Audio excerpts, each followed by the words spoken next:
அவன் தானே அன்னைக்கு உன் ஹேண்ட்பேக்கை புடுங்கிட்டு ஒண்ணுவன். இப்ப வாதி என்ன நம்புறல?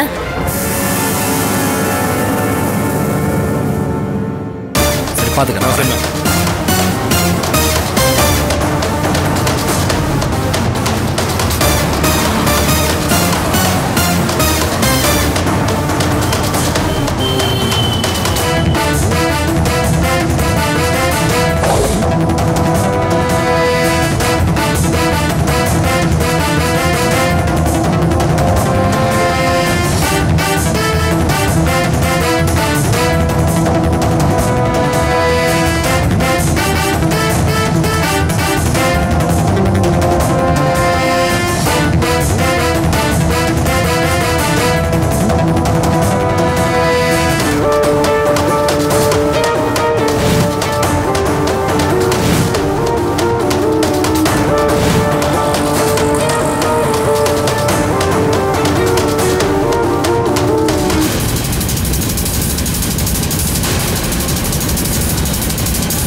ஏய் கல்பனா, எப்படி இருக்க?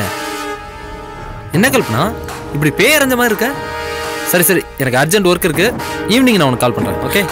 ஈவினிங் கால் பண்றியா? ஏய் ஏய் யாரா நீ? நில்லு நில்லு. ஏய் நில்லு நில்லு. ஏய் நில்லுடா. எதுக்காக இப்படி நம்மள மாட்டி விட்டுட்டு போறோம்?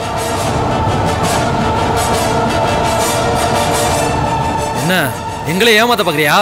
அடிச்சானு. ஏய் கல்பனா, இந்த விஷயத்துல நீ ரொம்ப விளையாடுற. சத்தியமா அவன் யாருன்னு எனக்கு தெரியாது ருத்ரா, என்ன நம்பு. தெரியாம தான் ஈவினிங் அவன் கால் பண்றேன்னு சொன்னானா? இங்க பார், 100 உயிரை காப்பாத்துறதுக்காக ஒரு உயிரை பலி கொடுக்கறதுல தப்புல நினைக்கிறவனா? அந்த ஒரு உயிர் உன்னோட உயிர் தானா நீ முடிவு பண்ணிக்கோ. என்ன நம்பு ருத்ரா, சத்தியமா அவன் யாருன்னு எனக்கு தெரியாது. உனக்கு 2 நாள் டைம் தரேன். அதுக்குள்ள என் பெண்ட்ரைவன் கைக்கு வந்தாகணும். இல்ல உன்னை கொன்றுவேன். வான போலாம்.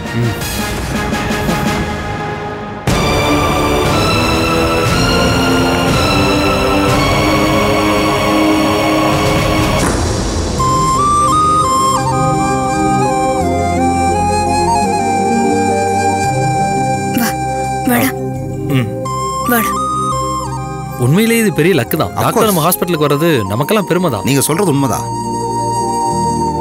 மச்சான். என்ன மச்சான், appointment கிடைச்சிருமா?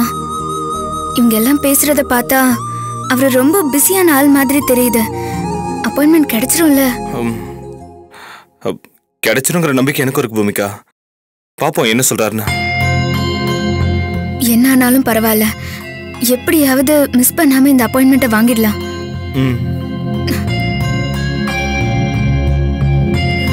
Welcome doctor. Welcome to India. Bhoomika, அதோ டாக்டர் வந்துறாரு. வா போய் பார்க்கலாம். We are very proud to invite you, sir. Very kind of you. Thank you. Welcome, sir. Of course. Hi, hello doctor. I'm Dr. Madan. What do you want? Yeah, this is my child. She had a problem actually. So we... Asha, ask him clearly what he is expecting from me. சொல்லுங்க sir, என்ன விஷயம்? இவை எங்க குழந்தை madam. ஒரு ஆக்சிடென்ட்ல இவளுக்கு பேச்சு போயிடுச்சு. அதான் சார் கிட்ட ட்ரீட்மென்ட்காக ஒரு அப்பாயின்மெண்ட் வாங்கலாம். Don't waste my time. Sir. Doctor. Doctor.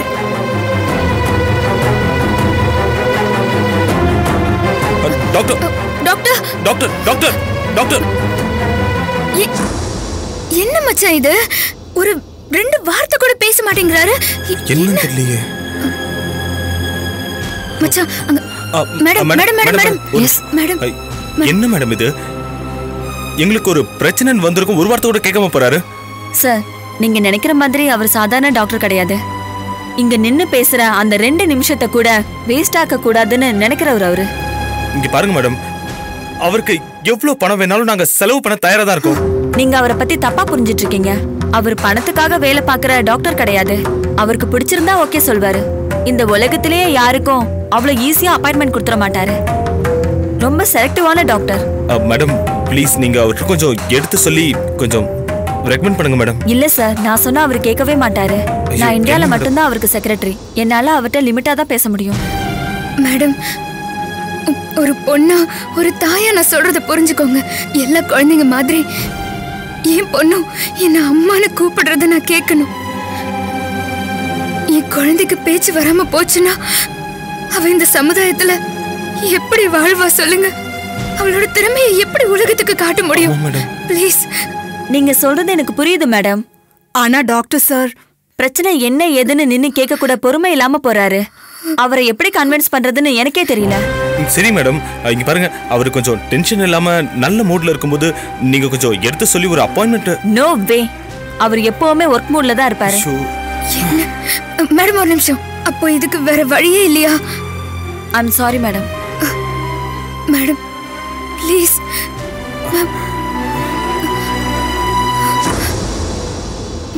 எனக்கு தெரிஞ்ச ஒரே ஒரு சான்ஸ் இருக்கு. சொல்லுங்க மேடம். ராபர்ட் சாருக்கு சென்னையில ஒரு ஃப்ரெண்ட் இருக்காரு. அவரு ஒரு பெரிய பிசினஸ் மேன். அவரு ரெக்கமெண்ட் பண்ணா இவரு செய்வாரு. யாரு சொல்லுங்க. அவர் பேரு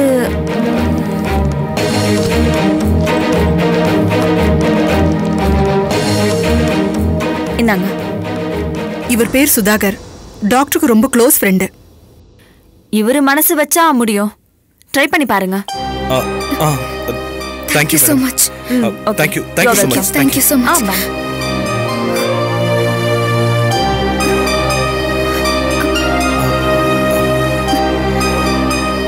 இவர் நமக்கு அப்பாயின்மெண்ட் வாங்கி கொடுத்துருவார்ல? தெரியலையே, போய் பார்க்கலாம்.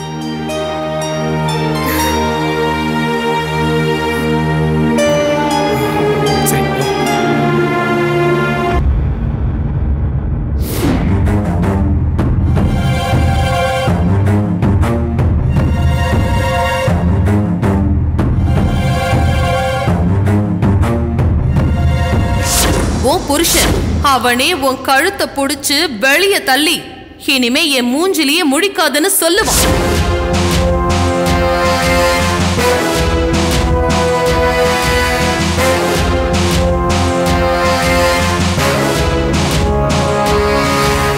சக்தி,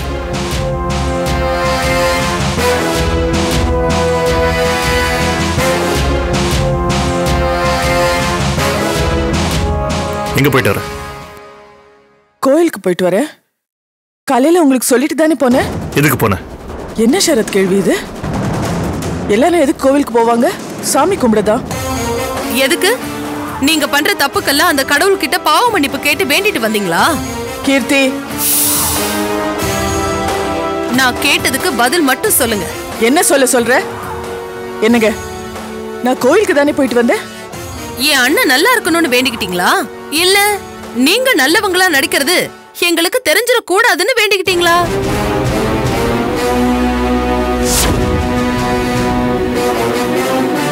ஷரத், கீர்த்தி பேசுற வார்த்தை எல்லாம் சரியில்லை. நான் பேசுற வார்த்தை தான் சரியில்லை, ஆனா நீங்க வாழ்ந்துட்டு இருக்கிற வாழ்க்கையே சரியில்லையே. போதும், நிறுத்து.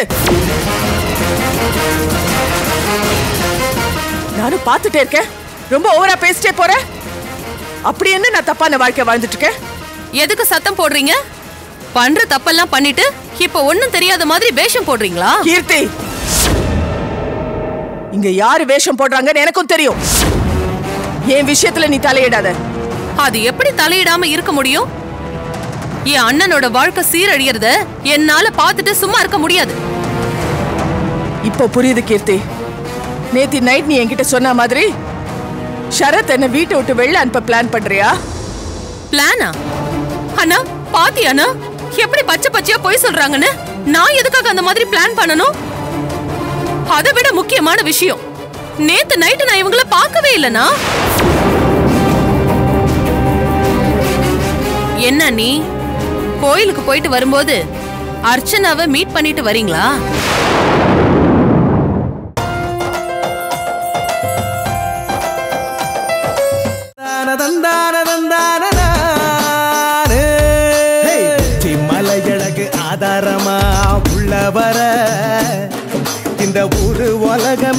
சிரிச்சு வாழ இல்ல குறை.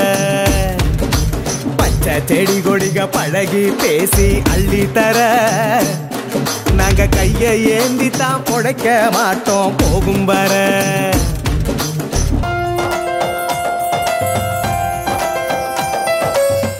என்ன நீ கோயிலுக்கு போயிட்டு வரும்போது அர்ச்சனாவை மீட் பண்ணிட்டு வரீங்களா? நீங்க 2 பேரும் சேர்ந்துக்கிட்டு என் அண்ணன் அழிக்க ஏதாச்சும் பிளான் பண்ணிட்டு இப்போ என்ன பிளான் பண்றேன்னு சொல்றீங்களா? சரத் அழிக்க நான் ஏன் பிளான் பண்ணோம்? அவர் ஏன் புருஷன். அவர் நல்லா இருந்தா தானே நான் நல்லா இருக்க முடியும். அண்ணி, சும்மா நல்லவங்க மாதிரி வேஷம் போடாதீங்க. உங்க திருட்டுத்தனம் எல்லாம் எனக்கு தெரிஞ்சிருச்சு. வார்த்தையை அளந்து பேசு. நான் உன் அண்ணி. நீ என்ன பேசினாலும் நான் கேட்டுக்கிட்டு அமைதியா இருக்க முடியாது. அப்போ உங்க ஹேண்ட்பேக்ல இருந்து இந்த லெட்டருக்கு என்ன பதில் சொல்ல போறீங்க அண்ணி?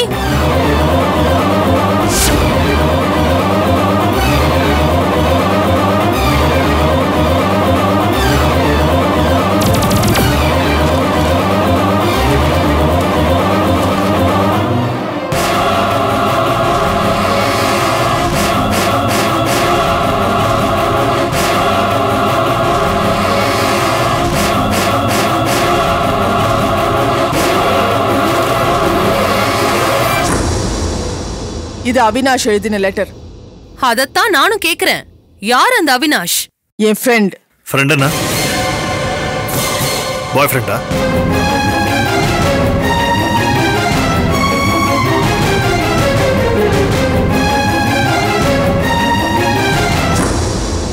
அப்போ உங்க பாய் ஃப்ரெண்ட் அவினாஷ் எழுதின லெட்டர் உங்களுக்கு தான் இல்லையா? ஆமா.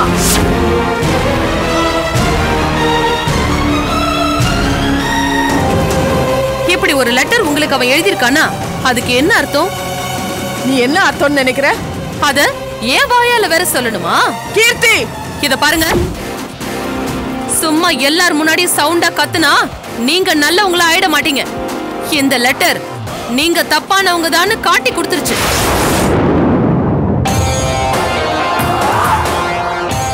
எங்க அண்ணன் உங்களை ரொம்ப நம்பினாரு. ஆனா நீங்க அவருக்கு உண்மையா இல்ல. அவர் நினைச்சிருந்தா யார வேணும்னாலும் கல்யாணம் பண்ணிருக்கலாம். ஆனா உங்களை ஏன் சூஸ் பண்ணாரு? முதல் விஷயம், நீங்க ஒரு தமிழ் பொண்ணு, கலாச்சாரம் தெரிஞ்ச பொண்ணு. ஆனா நீங்க அந்த கலாச்சாரத்தையே சீரழிக்கிற மாதிரி எல்லாம் நடந்துக்கிறீங்க. போதும், நிறுத்து. முழுசா தெரிஞ்சுக்காம மனசு கஷ்டப்படுற மாதிரி வார்த்தை விடாது. ஓ, இத நான் முழுசா வேற தெரிஞ்சுக்கணுமா? கொஞ்சம் தெரிஞ்சதுக்கே என் அண்ணனால தாங்கிக்க முடியல. இதுல வேற நீங்க அவன் கூட வாழ்ந்த கதையெல்லாம் சொல்லி அவரை ஒரேடியா சாகடிச்சிடாதீங்க. சரத், கீர்த்தி ஏதோ தப்பு தப்பா பேசிட்டு இருக்கா. அவர் என் ஃப்ரெண்டு, ஒரு நல்ல வெல்விஷர். அவ்வளவுதானே தவிர கீர்த்தி நினைக்கிற மாதிரி எதுவும் இல்ல. இவ பேசுறதெல்லாம் கேட்டுட்டு சும்மா உட்கார்ந்துட்டு இருக்கீங்க.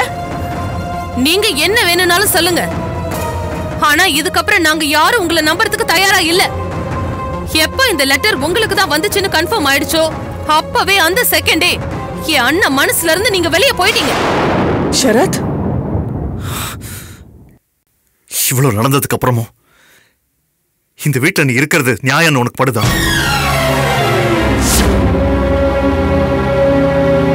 ப்ளீஸ் ப்ளீஸ் வெளியே போயிடு.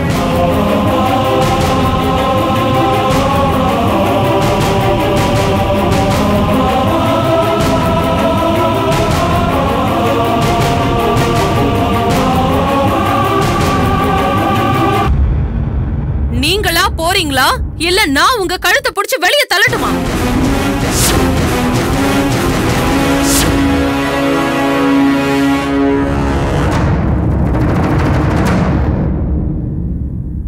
இன்னும் ஏன் நின்னுட்டு இருக்கீங்க? போங்க வெளியே.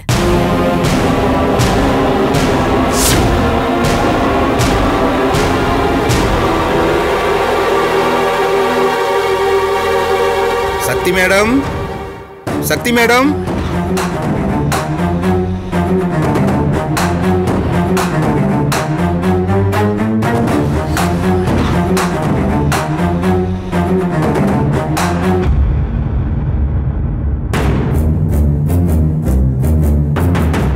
ஏய், யாரா நீ? என் பேர் அவினாஷ். சக்தி மேடம் இருக்காங்களா?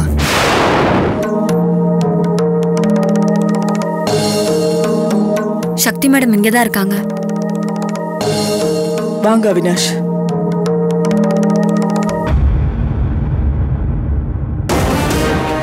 என்ன எல்லாரும் அமைதியா இருக்கீங்க? பாத்தீங்கல்ல, இவர்தான் அவினாஷ்.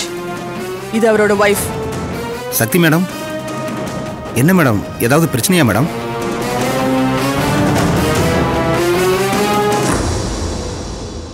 மேடம். அவினாஷ், நீங்க எனக்கு எதுக்காக லெட்டர் எழுதினீங்கன்னு இங்க எல்லாருக்கும் சொல்லுங்க. ஷரத்தும் இங்கதான் இருக்காரு. ஓ, சரத் சாரும் இங்கதான் இருக்காரா? Sarath sir, Sarath sir, Sarath sir, நான் உங்களை ஒரு வாட்டி தொட்டு பார்க்கட்டுமா சார்?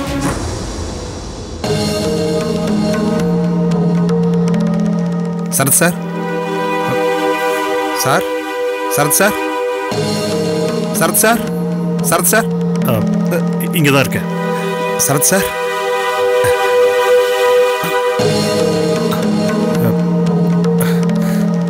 சார், சக்தி மேடத்துக்கு பொருத்தமான ஜோடி நீங்க தான் சார். ரொம்ப அழகா இருக்கீங்க சார். நீங்க 2 பேரும் ரோட்ல ஜோடியா நடந்து போனீங்கன்னா ஊர்க்கண்ணே உங்க 2 பேர் மேலதான் சார் இருக்கும். ஜோடியில மட்டும் ஒற்றுமையா இருந்துட்டா போதுமா? மனசுல வேண்டாமா? சக்தி, நீங்க திரும்பவும் மனசு ஜோடி பொறுத்துன்னு பேசினா எங்க அண்ணன் உங்களை ஏத்துப்பாரு நினைக்கிறீங்களா? அது இந்த ஜென்மத்துல நடக்காது. அண்ணே, அந்த லெட்டர் இவர் எதுக்காக எழுதினாருன்னு கேளுன. இவங்களுக்குள்ள என்ன ரிலேஷன்ஷிப் இருக்குன்னு கேட்டு தெரிஞ்சுக்கிட்டு வெளியே அனுப்புன. கேக்குறாங்கல்ல, உண்மையை சொல்லுங்க அவினாஷ். நான் சொல்றேன் சார். எங்க கல்யாணத்துக்கு மேடத்தை இன்வைட் பண்ணோம். அந்த டைம்ல தான் உங்க கல்யாணமும் நடந்துச்சு. 2 ஜோடிக்கும் ஒரே நாள்ல கல்யாணங்கிறதுனால நீங்க எங்க கல்யாணத்துக்கும் நாங்க உங்க கல்யாணத்துக்கும் வர முடியாம போயிடுச்சு. உங்களை மீட் பண்ணணும்னு ரொம்ப நாளா நினைச்சிட்டு இருந்தோம். நேத்து தான் நான் இவருக்கு ஒரு புது மொபைல் வாங்கி கொடுத்தேன். அதுல ஃபர்ஸ்ட் ஃபோன் கால் சக்தி மேடத்துக்கிட்ட இருந்து தான் வரணும்னு நாங்க வெயிட் பண்ணிட்டு இருந்தோம். எங்களுக்கு வந்த எந்த கால்ஸையுமே நாங்க அட்டன் பண்ணல. சக்தி மேடம் எப்ப கால் பண்ணுவாங்கன்னு என்னை விட இவர் தான் அதிகமா காத்துட்டு இருந்தாரு. கடைசியில இன்னைக்கு காலையில தான் இவங்க ஃபோன் பண்ணாங்க. நான் ஃபோன் பண்ணலையே உங்களுக்கு. என்ன மேடம் சொல்றீங்க? நீங்க தானே மேடம் கால் பண்ணீங்க. உங்க வாய்ஸ் எனக்கு தெரியாதா மேடம்? நான் உங்களுக்கு கால் பண்ணவே இல்லை. அப்போ உங்க குரல்ல பேசினது யாரு? நான் தான் பேசினேன். என்னது? என் குரல்ல நீ பேசினியா? என்ன ஷரத் இதெல்லாம்? அது கீர்த்தியை நான் தான் அப்படி பேச சொன்னேன். அப்படி ஒரு லெட்டரை பார்த்தா யாருக்கும் சந்தேகம் வரதானே செய்யும். முதல்ல சந்தேகம் வரதே தப்பு. அதை தூண்டி விட்டது அதை விட பெரிய தப்பு. யார் தூண்டி விட்டாங்கன்னு சொல்றேன்? உன் தங்கச்சி கீர்த்தி தான் தூண்டி விட்டா.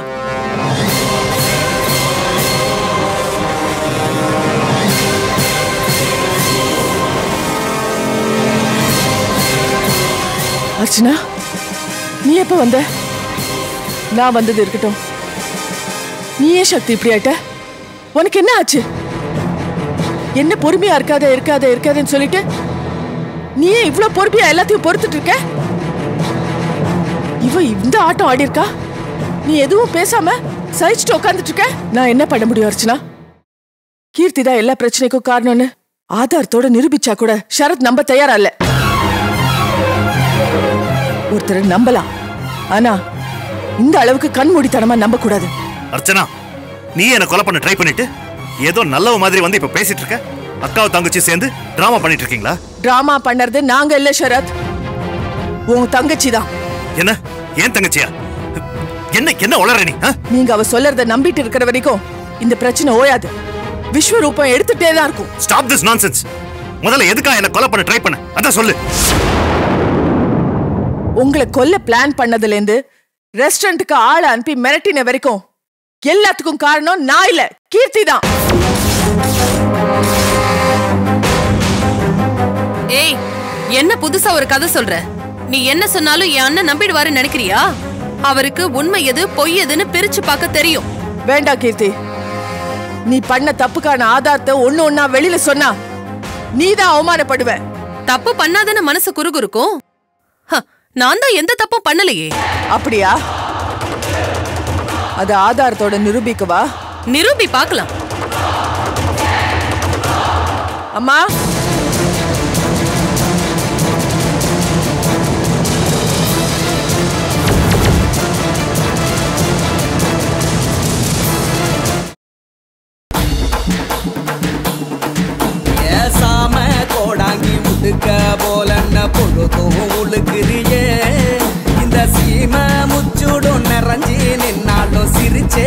என்ன